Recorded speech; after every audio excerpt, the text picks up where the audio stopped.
आप सब दोस्तों को MB अकेडमी में खुशामदीद। आज की इस वीडियो के अंदर हम C++ में एक और नया प्रोजेक्ट बनाने वाले हैं और ये प्रोजेक्ट भी एक गेम है। ये एक ऐसी गेम है जिसको आपने अपने बचपन के अंदर लाजमी खेला होगा। इस गेम का नाम है टिक टैक टो। इस गेम के अंदर 9 बॉक्सेस होते हैं और इस गेम को 2 प्लेयर्स खेल सकते हैं। हर प्लेयर को एक स्पेसिफिक सिंबल से आइडेंटिफाई किया जाता है। जैसा कि प्लेयर 1 को X से आइडेंटिफाई किया जाता है, जबकि प्लेयर 2 को O से आइडेंटिफाई किया जाता है। दरअसल इस गेम का लॉजिक भी इन सिंबल्स पर मुश्तमिल है। जैसा कि इस गेम का लॉजिक ये है कि जिस प्लेयर ने भी अपने सिंबल को हॉरिजॉन्टली या वर्टिकली या डायगोनली अलाइन कर दिया तो वो प्लेयर गेम जीत जाएगा। तो आज की इस वीडियो के अंदर हम C++ में यही लॉजिक इम्प्लीमेंट करने वाले हैं। लेकिन इससे पहले हम इस गेम का आउटपुट देख लेते हैं, जिससे आपको ये अंदाज़ा हो जाएगा कि हम इस वीडियो में किस किस्म की गेम बनाने वाले हैं। तो यहाँ पर मैंने अपना आउटपुट टर्मिनल ओपन कर लिया है। इस आउटपुट टर्मिनल में सबसे ऊपर हमने अपने गेम का नाम लिखा है टिक टैक टो गेम और उसके नीचे हमने प्लेयर्स को सिंबल्स असाइन किए हैं। जैसा कि प्लेयर 1 को हमने X असाइन किया है और प्लेयर 2 को हमने O असाइन किया है और इससे नीचे हमने अपनी गेम का बोर्ड ड्रा किया है। इस बोर्ड पर आप देख सकते हैं कि 9 बॉक्सेस हैं। 1 2 3 4 5 6 7 8 9। ये पूरे 9 बॉक्सेस हैं जिनके अंदर हमारा प्लेयर कोई भी सिंबल इंटर करेगा। तो उससे नीचे हमने लिखा है प्लेयर 1 इंटर नंबर, कि प्लेयर 1 जिस भी नंबर को इंटर करेगा उस नंबर वाले बॉक्स पर हमारे प्लेयर 1 का सिंबल शो हो जाएगा। मिसाल के तौर पर अगर प्लेयर 1 5 इंटर करता है तो जो 5 बॉक्स है उस पर X शो हो जाएगा और 5 खत्म हो जाएगा। तो इसी तरह अगर प्लेयर 1 को ये गेम जीतनी है तो उसको हॉरिजॉन्टली, यानी हॉरिजॉन्टली इसका कैसे होगा, 4 5 6 पर भी X लाना होगा, या फिर वर्टिकली वर्टिकली इसका होगा 2 5 8, या फिर डायगोनली 1 5 9। ये बनाना होगा तो हमारा प्लेयर 1 जीत जाएगा, वरना हमारा प्लेयर 2 जीत जाएगा। ये गेम ड्रॉ भी हो सकती है, यानी कि प्लेयर 1 और प्लेयर 2 दोनों कोई भी अपना सिंबल अलाइन ना कर सके, ना हॉरिजॉन्टली ना वर्टिकली और ना ही डायगोनली। तो चलिए हम अब इस गेम को प्ले करके देखते हैं। तो चलिए यहाँ पर मैं 1 इंटर करता हूँ। तो आप देख सकते हैं कि बॉक्स 1 की जगह पर X शो हो रहा है। अब मैं प्लेयर 2 के लिए यहाँ पर 9 इंटर करता हूँ। तो आप देख सकते हैं कि यहाँ पर 9 बॉक्स के अंदर O शो हो रहा है। तो यहाँ पर अब प्लेयर 1 की दोबारा से बारी आ चुकी है। तो इस बार मैं यहाँ पर 2 इंटर करता हूँ। तो आप देख सकते हैं कि 2 बॉक्स के नंबर पर यहाँ पर X शो हो रहा है। तो चलिए मैं जल्दी से यहाँ पर किसी प्लेयर को विन कराता हूँ। तो यहाँ पर मेरा प्लेयर 2 विन हो चुका है। तो इसके नीचे हमारा ये मैसेज लिखा हुआ आ चुका है, प्लेयर 2 विन्स। तो आप देख सकते हैं कि हमारी ये गेम बिल्कुल सही से वर्क कर रही है। अब हम इस गेम की इम्प्लीमेंटेशन की तरफ चलते हैं। तो यहाँ पर मैं विजुअल स्टूडियो कोड का इस्तेमाल करूँगा कोडिंग के लिए। आप किसी भी IDE का इस्तेमाल कर सकते हैं, चाहे वो डेव C++ हो या फिर सी लाइन वगैरह। तो यहाँ पर मैं विजुअल स्टूडियो कोड का इस्तेमाल कर रहा हूँ। विजुअल स्टूडियो कोड को मैं अपने प्रोजेक्ट्स वाले फोल्डर में ओपन करूँगा। तो यहाँ पर मैंने MBA प्रोजेक्ट्स का फोल्डर ओपन कर लिया है। यहाँ पर मैं एक नया फोल्डर बनाऊंगा जिसका नाम मैं रखूँगा टिक टैक टो। तो टिक टैक टो के फोल्डर के ऊपर मैंने राइट क्लिक किया और यहाँ पर ओपन विद कोड पे क्लिक कर दिया। तो आप देख सकते हैं कि मेरा फोल्डर ओपन हो चुका है। तो अब मैं यहाँ पर एक C++ की फाइल बनाऊंगा जिसका नाम मैं रखता हूँ tictacto.cpp। इस फाइल के अंदर सबसे पहले मैं हेलो वर्ल्ड का कोड लिख के ये चेक कर लेता हूँ क्या मेरी कॉन्फ़िगरेशन ठीक है या नहीं। तो ये हेलो वर्ल्ड का कोड मैंने लिख दिया है।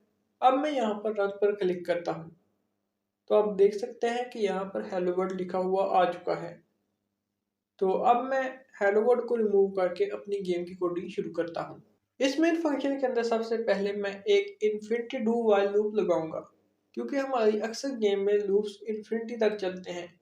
तो यहाँ पर मैंने डू वाइल लूप को इन्फिनिटी करने के लिए वाइल कंडीशन के अंदर ट्रू लिख दिया है। तो इस लूप के अंदर सबसे पहले हम अपनी गेम के स्ट्रक्चर को ड्रा करेंगे। तो स्ट्रक्चर को ड्रा करने के लिए हम यहाँ पर ड्रा के फंक्शन को कॉल कर लेते हैं। इस ड्रा के फंक्शन के अंदर हम अपनी गेम का बोर्ड, अपनी गेम का बैनर और अपने प्लेयर्स के साइन वगैरह शो करेंगे। तो यहाँ पर मैंने ड्रा का फंक्शन कॉल कर लिया है। तो क्योंकि मैंने इम्प्लीमेंटेशन इन फंक्शंस की बाद में करनी है, तो यहाँ पर एरर खत्म करने के लिए ऊपर मैं वॉइड ड्रा को डिक्लेयर कर लेता हूँ। तो अपनी इस गेम का स्ट्रक्चर ड्रा करने के बाद जो मैं सबसे पहला काम करूँगा वो मैं अपने प्लेयर 1 से इनपुट लूँगा। तो प्लेयर 1 से इनपुट लेने के लिए मैं यहाँ पर एक और फंक्शन को कॉल करूँगा जिसका नाम है प्लेयर 1। तो प्लेयर 1 को भी हम ऊपर डिक्लेयर कर लेते हैं वॉइड प्लेयर 1। तो इस फंक्शन का काम ये होगा कि ये हमारे प्लेयर 1 से ये पूछेगा कि वो किस बॉक्स नंबर पर इनपुट देना चाहता है। मसलन प्लेयर 1 अगर 1 पे इनपुट करना चाहता है तो वो 1 इंटर करे, अगर वो 9 पे इनपुट देना चाहता है तो वो 9 इनपुट करे। तो इस फंक्शन का ये काम होगा। तो प्लेयर 1 से जब हम इनपुट ले लेंगे तो उसको हमने बोर्ड पे मैप भी करना होगा। तो इसके लिए हमें अपने बोर्ड या गेम की स्टेट को चेंज करना होगा या अपडेट करना होगा। तो उसके लिए हम नीचे ड्रा के फंक्शन को दोबारा से कॉल कर लेते हैं जिससे हमारी गेम की स्टेट अपडेट हो जाएगी और जिस नंबर को प्लेयर 1 ने इंटर किया है उस जगह पर हमारे प्लेयर 1 का सिंबल यानी कि एक्स शो हो जाएगा। तो प्लेयर 1 से इनपुट लेने के बाद हमारा जो अगला काम होगा वो ये देखना होगा कि हमारा प्लेयर 1 जीत गया है या नहीं। तो इसके लिए हम नीचे इफ कंडीशन लगाएंगे और उस कंडीशन के अंदर हम एक फंक्शन को कॉल करेंगे। इस फंक्शन का नाम है एक्स विन्स। तो अगर हमारा एक्स विन्स ट्रू रिटर्न करे तो हमारा प्लेयर 1 जीत गया है ये प्रिंट हो। तो उसके लिए नीचे हम लिख देते हैं सी आउट प्लेयर 1 विन्स और उसके बाद हम इस लूप को ब्रेक कर देंगे। तो जब प्लेयर 1 जीत जाएगा तो ये गेम ख़त्म हो जाएगी।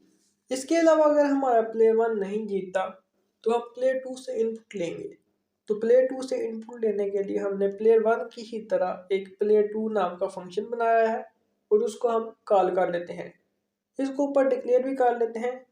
जब हम प्लेयर 2 से इनपुट ले लेंगे कि उसने किस बॉक्स पर अपना जो सिंबल है वो शो कराना है तो उसके बाद हम इस गेम की स्टेट को अपडेट करेंगे। तो इस गेम की स्टेट को अपडेट करने के लिए नीचे हम ड्रा के फंक्शन को भी कॉल कर लेते हैं। तो अगर प्लेयर 1 नहीं जीता तो प्लेयर 2 को विन कराने के लिए नीचे हम उसी तरह इफ कंडीशन लगाते हैं जिसके अंदर हम ओ विन्स नाम के फंक्शन को कॉल कर लेंगे। इस इफ कंडीशन के अंदर सेम टू सेम जो हमने ऊपर वाली कंडीशन के अंदर लिखा था वही लिखेंगे, लेकिन यहाँ पर हम प्लेयर 1 की जगह पर प्लेयर 2 लिखेंगे और उसके बाद इसको ब्रेक कर देंगे। तो यहाँ तक हमारा मेन फंक्शन कंप्लीट हो चुका है। अब हम वन बाय वन इन सारे फंक्शंस की इम्प्लीमेंटेशन करते हैं। तो सबसे पहले मैं ड्रा के फंक्शन की इम्प्लीमेंटेशन करूँगा। तो ड्रा के फंक्शन की इम्प्लीमेंटेशन करने के लिए नीचे मैं लिखता हूँ वॉइड ड्रा। इस फंक्शन के अंदर सबसे पहले मैं अपनी स्क्रीन को क्लीन करूँगा क्योंकि हमने हर बार अपनी गेम की स्टेट को अपडेट करना होगा जिससे हमें अपनी जो पिछली स्क्रीन है उसको रिमूव करना होगा। तो इसलिए मैं यहाँ पर सिस्टम CLS या सिस्टम क्लियर के फंक्शन को कॉल कर लेता हूँ। अगर आप ये कोड विंडोज़ के अंदर लिख रहे हैं तो आप सिस्टम के अंदर CLS लिखेंगे, जबकि यहाँ पर मैं लिनक्स उबंटू यूज़ कर रहा हूँ तो इसलिए मैंने यहाँ पर सिस्टम क्लियर लिखा है। तो स्क्रीन को क्लीन करने के बाद सबसे पहले मैं अपनी गेम का नाम प्रिंट करूँगा। तो गेम का नाम प्रिंट करने के लिए मैंने यहाँ पर नीचे सी out tick tech to game लिख दिया है। इसके बाद हम अपने प्लेयर्स को गाइड करने के लिए उनके सिंबल्स भी लिखेंगे कि प्लेयर 1 को कौन सा सिंबल मिला है और प्लेयर 2 को कौन सा सिंबल मिला है। तो ये कोड बिल्कुल फिक्स है। हर मरतबा जब भी गेम अपडेट होगी तो ये बिल्कुल सेम प्रिंट होगा। तो हमने प्लेयर 1 को X असाइन किया है और प्लेयर 2 को O असाइन किया है। तो इसके लिए नीचे हमने सी आउट में ये लिख दिया है। अपनी गेम का नाम और प्लेयर को गाइड करने के लिए उनके सिंबल ड्रा करने के बाद हम अपनी गेम का बोर्ड ड्रा करेंगे, लेकिन उससे पहले हम एक स्पेस को ड्रा करेंगे। तो इसके लिए नीचे मैंने सी आउट डबल एंडल लिख दिया है जिससे हमारी गेम का जो बोर्ड है वो थोड़े वक्फे के बाद ड्रा होगा। तो चलिए अब हम अपनी गेम के बोर्ड को ड्रा करते हैं। तो बोर्ड को ड्रा करने के लिए नीचे मैंने सी आउट लिखा है और उसके अंदर मैंने सी एच एट इंडेक्स 0 पर एक करेक्टर एरे लिया है जिसकी 0 इंडेक्स पे जो वैल्यू है वो शो कराई है और उसके बाद मैंने एक वर्टिकल बार ली है और उससे आगे जो 1 इंडेक्स पे वैल्यू है वो शो कराई है और उसके बाद दोबारा से वर्टिकल बार ली है और जो उसके लास्ट पर है वो मैंने जो दूसरे इंडेक्स पर वैल्यू है वो शो कराई है और आखिर पर मैंने /n करके न्यू लाइन शुरू की है। तो यहाँ पर जो ch है ये एक करैक्टर एरे है। तो क्योंकि मैंने अभी इसको यूज़ नहीं किया तो मैं ऊपर इसको डिक्लेयर कर लेता हूँ ग्लोबली। तो यहाँ पर मैंने 4 CH और इसका साइज मैंने 9 रखा है, क्योंकि हमारे जो गेम के बॉक्सेस है वो भी 9 है। और इस बॉक्सेस के अंदर मैं जो सिंबल शो करूँगा वो लिखूँगा। तो इनिशियली मेरे पास ये काउंटिंग होगी 1 to 9 तक, तो इसलिए मैंने इसके हर इंडेक्स पर 1 2 3 4 और एट द एंड 9 लिख दिया है। लेकिन जब भी यूज़र अपना नंबर इनपुट करेगा तो उसकी जो सिंबल है वो इन नंबर्स को रिप्लेस कर देगी और वहाँ पर शो हो जाएगी। इसके बाद मैं इसके नीचे एक लाइन ड्रा करूँगा, क्योंकि हमारा जो बोर्ड है उस पर 3 रोज़ बनेगी। तो जो पहली रो है उसको मैंने यहाँ पर कंप्लीट कर लिया है। तो अब मैं इसी कोड को 3 मरतबा पेस्ट करूँगा। तो यहाँ पर ये मैंने लिख दिया है, लेकिन आप यहाँ पर देखें कि मैंने CH के जो इंडेक्सेस हैं वो चेंज किए हैं। मेरी जो पहली रो है उसमें CH 0 1 2 है, जबकि दूसरी रो पे 3 4 5 और जो आखिरी रो है वहाँ पर 6 7 8 है। तो ये हमारा पूरा बोर्ड जो है वो ड्रा हो चुका है और यहाँ तक हमारा जो ड्रा का फंक्शन है वो कंप्लीट हो चुका है। अब हम अपना अगला जो फंक्शन है वो प्लेयर 1 का बनाएंगे। प्लेयर 1 के फंक्शन के अंदर हम प्लेयर 1 से इनपुट लेंगे और उस इनपुट को हम उस बॉक्स पर मैप करेंगे जो यूज़र ने इनपुट किया होगा। तो उसके लिए मैंने नीचे प्लेयर 1 का फंक्शन लिख दिया है। अब इसकी बॉडी के अंदर मैं सबसे पहले इनपुट लूँगा। तो इनपुट लेने के लिए मैंने यहाँ पर सी आउट प्लेयर 1 इंटर नंबर लिखा है। तो इसके बाद मैं एक नंबर लूँगा जो मैं प्लेयर 1 से इंटर कराऊँगा। तो उसके लिए मैंने नीचे सी इन नाम लिख दिया है। तो क्योंकि मेरे पास नम का वेरिएबल नहीं है तो मैं इसको ग्लोबली बना देता हूँ। तो यहाँ पर मैंने नम का जो वेरिएबल है वो बना लिया है और इसकी डाटा टाइप मैंने इंटर रखी है, क्योंकि हमारे जो इंडेक्सेस होते हैं वो इंटीजर होते हैं। तो इसके बाद नीचे मैं एक स्विच स्टेटमेंट लूँगा और इस स्विच स्टेटमेंट के अंदर मैंने यहाँ पर नम पास कर दिया है, क्योंकि ये नम मेरे बॉक्स का नंबर है। तो इस हिसाब से जो मेरे केसेस है वो भी 9 बनेंगे। तो आप देख सकते हैं कि यहाँ पर मैंने 9 केसेस बना दिए हैं और आखिर पर मैंने एक डिफ़ॉल्ट केस बनाया है। अब मैंने अपने यूज़र के इनपुट को मैप करने के लिए यहाँ पर केस 1 के अंदर एक CH at 0 equal to player 1 नाम के वेरिएबल में पास कर दिया है। अब प्लेयर 1 का वेरिएबल क्या है? प्लेयर 1 का वेरिएबल एक करैक्टर है। वो कौन सा करैक्टर है? वो हमारा करैक्टर है जो प्लेयर 1 का हमारे पास सिंबल है। प्लेयर 1 का सिंबल हमारे पास X है। तो इसलिए मैंने ऊपर यहाँ पर CH player 1 equal to X कर दिया है।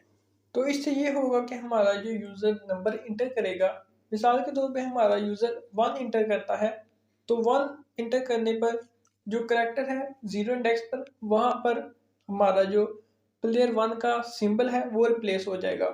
तो इसलिए हमने ऊपर X लिख दिया था, तो वो यहाँ पर 0 इंडेक्स पे जो 1 लिखा होगा बोर्ड पे वहाँ पर X रिप्लेस हो जाएगा।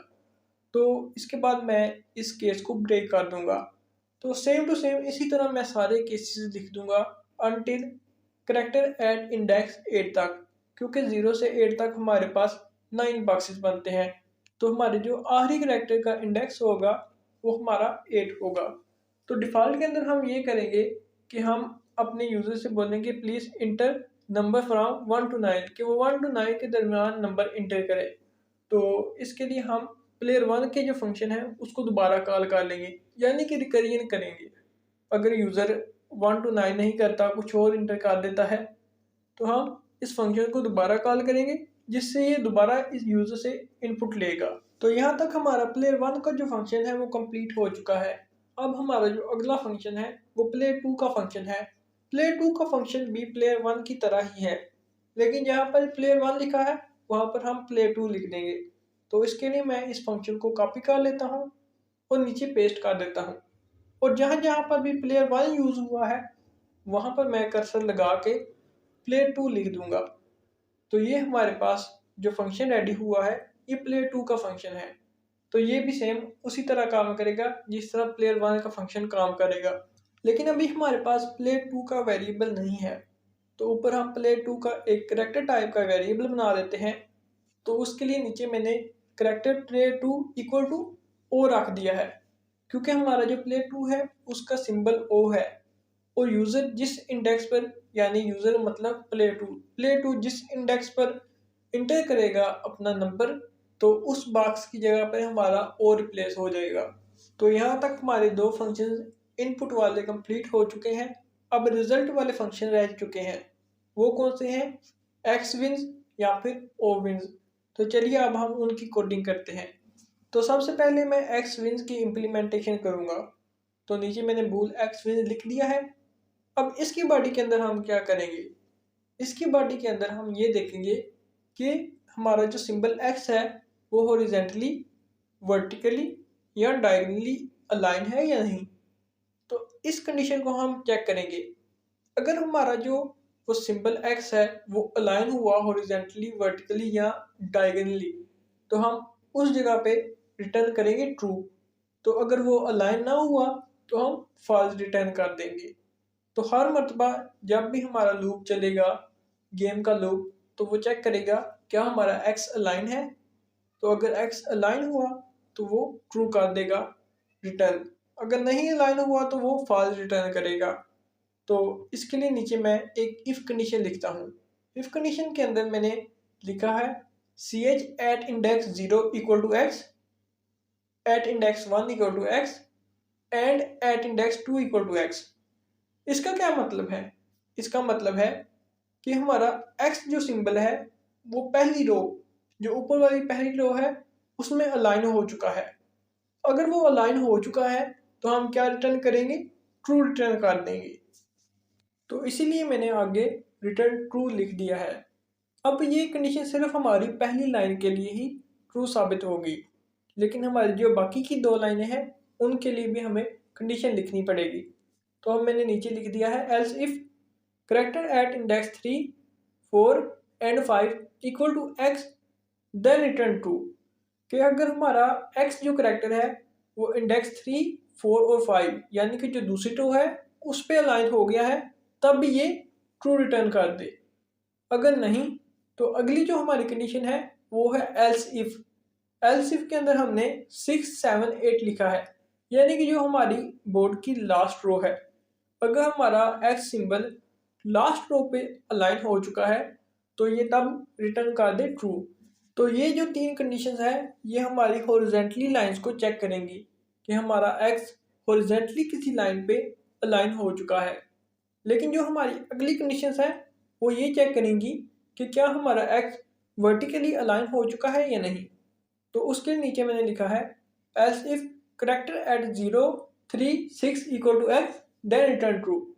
यानी कि जो हमारा पहला कॉलम है, पहला कॉलम हमारा किन इंडेक्स पे मुश्तमिल है? 0, 3 और 6। अगर 0, 3 और 6 पर हमारा एक्स आ जाए तो फिर भी ये रिटर्न कर दे ट्रू।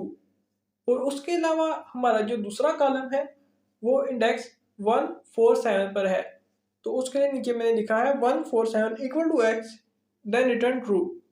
और अगर हमारा दूसरे कॉलम पे भी नहीं अलाइन तो हम तीसरे कॉलम को चेक करेंगे। तो तीसरे कॉलम को चेक करने के लिए हमारा जो तीसरा कॉलम है वो 2 इंडेक्स, 5 इंडेक्स और 8 इंडेक्स पर मुश्तमिल है। तो इसलिए मैंने नीचे रिटर्न ट्रू कर दिया है। तो ये हमारे पास जो वर्टिकली कंडीशंस हैं वो भी चेक हो चुकी हैं। तो हम हॉरिजॉन्टली और वर्टिकली कंडीशन को चेक कर चुके हैं। अगर हमारा एक्स हॉरिजॉन्टली या वर्टिकली अलाइन हुआ तो ये कंडीशन में से कोई एक कंडीशन रिटर्न कर देगी ट्रू।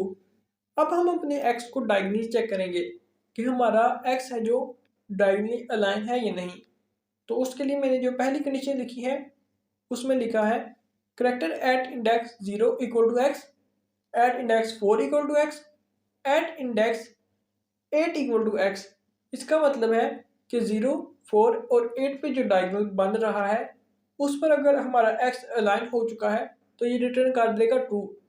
लेकिन जो हमारा जो दूसरा डायगोनल है वो 2, 4 और 6 पे बन रहा है, तो इसलिए मैंने नीचे वो लिख दिया है और उस पर भी रिटर्न ट्रू कर दिया है।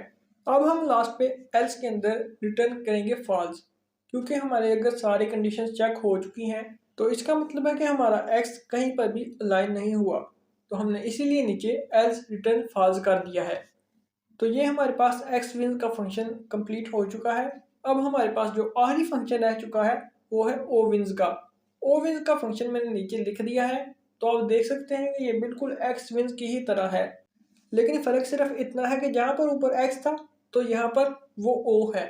तो आज के लिए सिर्फ इतना ही। अगर आपको ये वीडियो पसंद आई है तो इसको लाइक कर दें और अपने दोस्तों के साथ भी इसको शेयर कर दें और हमारे इस चैनल को सब्सक्राइब करें और बेल आइकन के बटन को दबा दें ताकि हर आने वाली वीडियो की नोटिफिकेशन आपको मिल सके और आपकी कोडिंग और भी ज़्यादा अच्छी हो सके।